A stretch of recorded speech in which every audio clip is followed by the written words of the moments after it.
السلام عليكم طلاب الصف الخامس العلمي من الفصل السادس. راح ناخذ نظريات الحامض قاعدة نظرية أرينوس برونشتد لوري ولويس. هذه النظريات ثلاثتين اشتغلن على الحامض وبينن شلون أعرف هيئة الحامض وكذلك القاعدة، وهم هنا سولفوا على كل واحد شغلات. فنجي أول شي على أرينوس، نشوف أرينوس سولف عليهم على الحامض والقاعدة وشون أعرف هذا حامض وهذا قاعدة. زين، أرينوس نجي على أرينوس إيش قال لي؟ أرينوس قال أي مادة أو أي جزيئة تحتوي على H هاي شو اسميها؟ حامض. وأي مادة تحتوي على OH هاي قاعدة فقط. فحتى بالكتاب مختصركم إياها بشغلات كان ما متطرق لها حيل هواية. فأي جزيئة مثلا HCl HI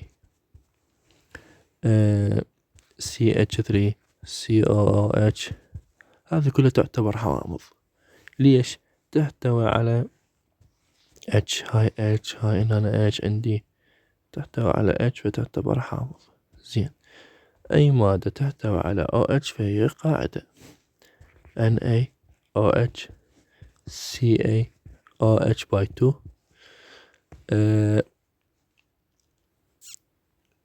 عندنا مواد بيها OH مثل AlOH by 3. زين، هاي المواد تعتبر قواعد لأنه تحتوي على OH بغض النظر عن عددها. أي مادة تحتوي OH فهي قاعدة. زين، نجي على التعريف الثاني هو برونشتد لوري. هسه نجي على العالم برونشتد ولوري، هم عالمين، عالم برونشتد وعالم لوري. جمع على الحامض والقاعدة حطوا تعريفيا اثنيناتهم متفقين عليه. زين، نجي على الحامض. طبعا خلينا نكتب العالم أول شي برونشتد لوري، هم عالمين. قالوا المادة التي تعطي بروتون شنية؟ حامض. نقطة راس سطر. زين، وقالوا المادة التي تأخذ بروتون شنو؟ قاعدة. نقطة راس سطر. زين، نجي نسأل بعض الاستفسارات. أول ما نسأله نقول هل المادتين ذني مختلفات؟ إيه، مادة أو خلينا نقول مادة A زائد مادة B، هاي المادة أحد المادتين يمكن إنه اثنيناتن تحتوي H، ولكن حسب الطبيعة مالتهن واحدة راح تاخذ وواحدة راح تنطي، أو واحدة تحتوي H والثانية ما تحتوي حسب. زين، التي تعطي بروتون احنا عرفناه. بروتون شنو هو؟ الاتش الموجب. اتش الموجب شنو هو؟ بروتون. اللي تنطي، ركزنا على هذا، تنطي شنو هو؟ حامض، والتاخذه قاعدة. خلاص. زين، نجي ناخذ أمثلة. زين، عندنا مثلا H2O زائد HCl ايش راح تنطيني؟ راح تعطيني H3O موجب زائد Cl سالب. جاب لك هذا السؤال بالامتحان وقال فسر حسب نظرية برونشتد لوري. شلون صار هالشي؟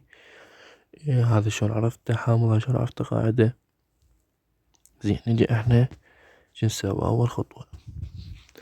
اول خطوة عندي اني افصص كل مركب حسب الذرة المركزية، حسب الذرات المحيطة، حسب اخذناه بالثالث المتوسط، هو نظرية لويس لترتيب الذرات.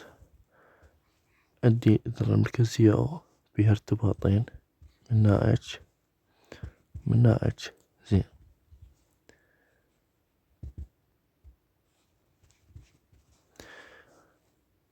منها الكترونين هاي حسب قاعدة 8 تريد تعرفها لازم تراجع معلوماتك. الذرة المركزية هنا الCl ترتبط بيها H من هنا، بيها تبقى بيها 6 الكترونات. زين ما نريد نسلسلهن لانه راح نشتغل يعني بنفس الخطوة بنفس شو اسمه، بس راح نغير كل مرحلة الالوان. زين اول شي ترتيب لويس الذري للمركبات. زين نجي على الذرة المركزية، يعني بطبيعة الحال نشوف يا هو حسب الكرة سالبية. لو جيت لي على هاي الذرة المركزية راح اشوفها على كرة سالبية من اللون حسب الجدول الدوري. اذا هاي الكرة سالبتها السالبة راح تكون اعلى، هاي الكرة سالبتها السالبة راح تكون اقل. زين بما انه هاي الكرة سالبيتها راح تكون اقل، حددنا الكرة سالبية، اذا راح تاخذ بروتون. زين نجي راح تاخذ بروتون اللي هو الاتش. شلون تاخذ راح تكون، ركز لهنا شو راح تاخذه. راح احد الالكترونات المزدوجة يهاجم البروتون، هاجم البروتون، وعند مهاجمة البروتون الحامل الآثرة يعطيها للذرة المركزية، راح يعطيها للذرة المركزية. فشو راح يصير؟ ركز لي هنا. زين الأو هاي ارتباطين الاتش من هنا والاتش من هنا، هذا Cl. زين الأو راح يجي ارتباط انه بشنو هو اتش، منين جي؟ من Cl.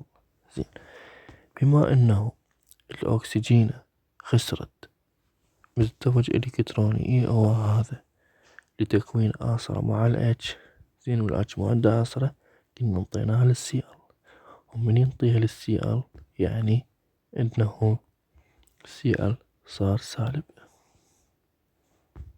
زين الأو كان عنده مزدوج الكتروني، مزدوج واحد تكون لي آثرة اللي هو هذا، بقى عنده مزدوج الكتروني واحد هو هذا. بما انه فقد مزدوج الكتروني لتكوين آثرة نكتب فوقها شنو موجب، وبما انه احدهم موجب سالب ثاني يكون موجب. زين هذا اللي اخذ البروتون نسميه شنو قاعدة. هذا اللي انطى البروتون شو نسميه حامض. هسه احنا وين وصلنا للناتج اللي هو ياهو هذا H3O موجب زائد Cl سالب. زين هذا حامض، العفو هنا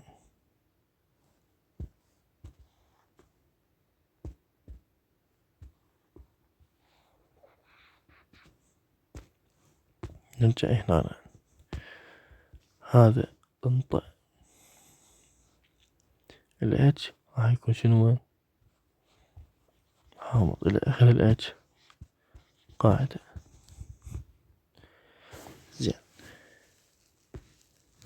بما انه هاي القاعدة تقابل لي، هاي لازم تحفظها، كل قاعدة نرمز لها قاف تقابل لي حامض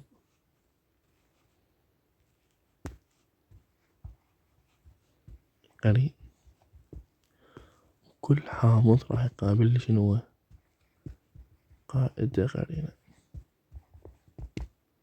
قاعدة قرينة. فهذا قاعدة راح تقابل لي شنو هو؟ حامض قرين. هذه مسميات حتى انه شنو نقيس شدة قوة الحامض وقوة القاعدة. هذا صار حامض راح يصير قاعدة قرينة.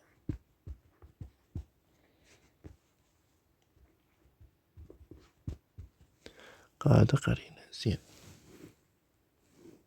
هاي خلصنا شرح كليته الحكي والترتيب. هذا تكتب الحل تاخذ ان شاء الله درجة كاملة. زين، هذا حسب نظرية البروستيت-لوري. واخذنا هذا الماء اشتغل هسه كقاعدة والاشتغال كحامض.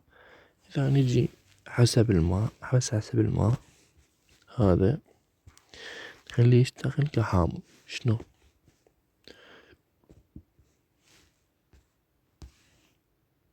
بالمثال الجاي عندي NH3 ساعد H2O يودي لي هنا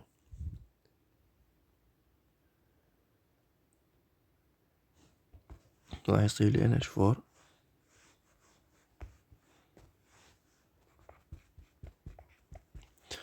زائد OH سالب. راح يقول لك فسر لي هاي شلون صارت. يعطيك السؤال يقول لك فسر لي شلون صار. زين، راح نجي اول شي نقول ترتيب لويس لكل جزيئة. عندي هذا N من ارتباط H عندي مزدوج الكتروني هنا. الأو قبل شوية كتبناه هذا H ميم مزدوجين الكتروني.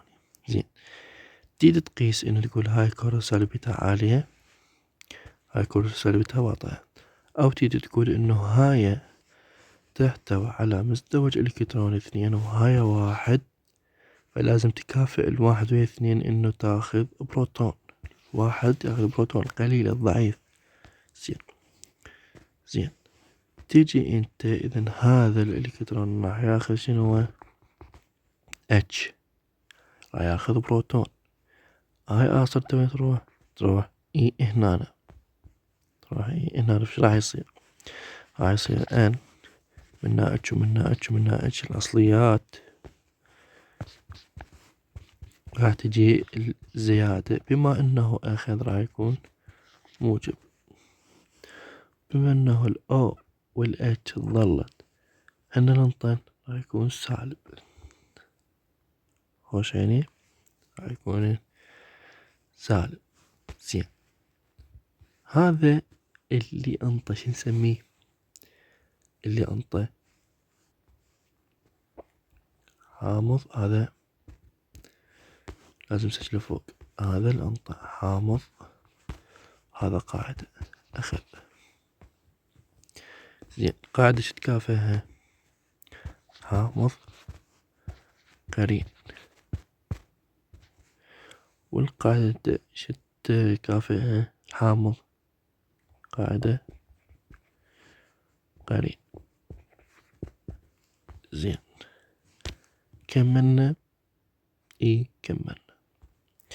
فشريت اقول لك انه هاي ال OH ال H2O العفو، هاي هنا شو اشتغلت؟ حامض. وفوق شو اشتغلت؟ اشتغلت قاعدة. دحيلي اشتغلت قاعدة.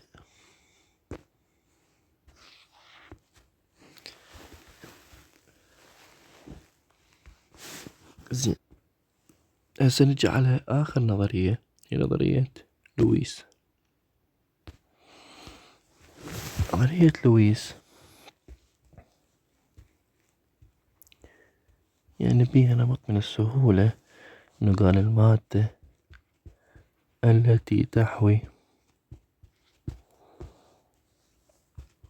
أوربيتال فارغ شو نسميها حامض، والمادة التي تحوي مزدوج إلكتروني شو نسميها قاعدة. ذولا راح يندمجون بيناتهم شي قالولي آصلة تساهمية تناسقية. نجي نشوف هالشي بمثال. عندنا البي Cl3 زائد NH3 راح يعطيني شنو؟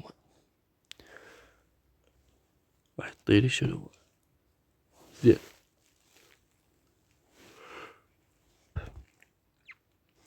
نجي نرتب بي منا ومنا Cl راح تقول له حط مزدوجين حسب قاعدة ثمانية. أقول لك لا، ليش؟ لأنه البي هو 5 1s2 2s2 2p1 فهو بي 3. هذا 1 2 3 خوش 3 فراح يحتوي فمنا واحد يصير 6 7 8. عنده أوربيتال فارق من قاع. زين، فمن جاء ال NH3 الآن في مزدوج إلكتروني من هنا H. هذا المزدوج الإلكتروني راح ياخذ الأوربيتال فارغ، راح يكون لي هاي العناصر تساهمية تناسقية أو رابطة تربط.